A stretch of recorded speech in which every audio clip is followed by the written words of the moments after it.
సాయి పల్లవి నటించిన అతి తక్కువ సినిమాలతో ఎక్కువ క్రేజ్ సంపాదించుకున్న చాలా తక్కువ మంది హీరోయిన్లలో ఈమె కూడా ఒకరు. పైగా నటించిన చాలా తక్కువ సినిమాలకి ఆమె అందుకున్న అవార్డ్స్కు సంఖ్య కూడా ఎక్కువే. ఇలా సాయి పల్లవికి టాలీవుడ్లోనే కాదు ప్యాన్ ఇండియా రేంజ్లో కూడా క్రేజ్ ఉంది. అందుకే ఆమె ఇప్పుడు ప్రస్తుతం నార్త్ రామాయణంలో సీత పాత్రలో నటిస్తుంది. ఇక ఆమెను సుకుమార్ సైతం లేడీ పవర్ స్టార్ అంటూ కొనియాడడం విశేషం. అలాంటి ఒక కాంప్లిమెంట్ అందుకోవడం హీరోయిన్స్కి చాలా అరుదు. అయితే సాయి పల్లవి ఇప్పటి వరకు టైర్ 2 హీరోలతోనే ఎక్కువగా నటిస్తూ వస్తుంది. ప్రస్తుతం ఆమె టాలీవుడ్లో స్టార్ హీరోలుగా ఉన్న ఒక 6 హీరోలతో నటించలేదు.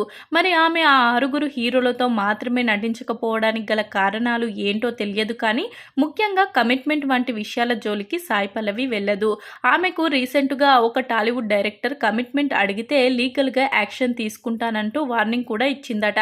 సరే, ఇది మరొక టాపిక్. కానీ ఇప్పుడు ఆమె రామ్ చరణ్, ప్రభాస్, జూనియర్ ఎన్టీఆర్, అల్లు అర్జున్, పవన్ కళ్యాణ్, మహేష్ బాబు లాంటి పాన్ ఇండియా హీరోలతో ఒక్క సినిమా కూడా చేయలేదు. అందుకు గల కారణంగా కొన్ని విషయాలను మనం గమనిస్తే, మొదటిది సాయి పల్లవి ఒక హీరోని డామినేట్ చేయగలిగే కెపాసిటీ ఉన్న హీరోయిన్ కావడం కూడా ఆమెకు మైనస్ అని చెప్పవచ్చు.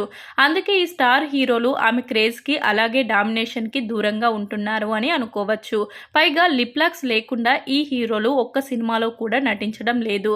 కథ ఎంత డిమాండ్ చేసినా కూడా సాయి పల్లవి లిప్ లాక్స్ ఇవ్వడం, ఎక్స్పోజింగ్ చేయడం వంటివి చేయదు. అందుకోసమే ఆమెను ఈ హీరోలు తమ సినిమాలో పెట్టుకోవడానికి సందేహపడుతున్నారు. పైగా ఆమె చాలా కమిటెడ్గా నటిస్తుంది.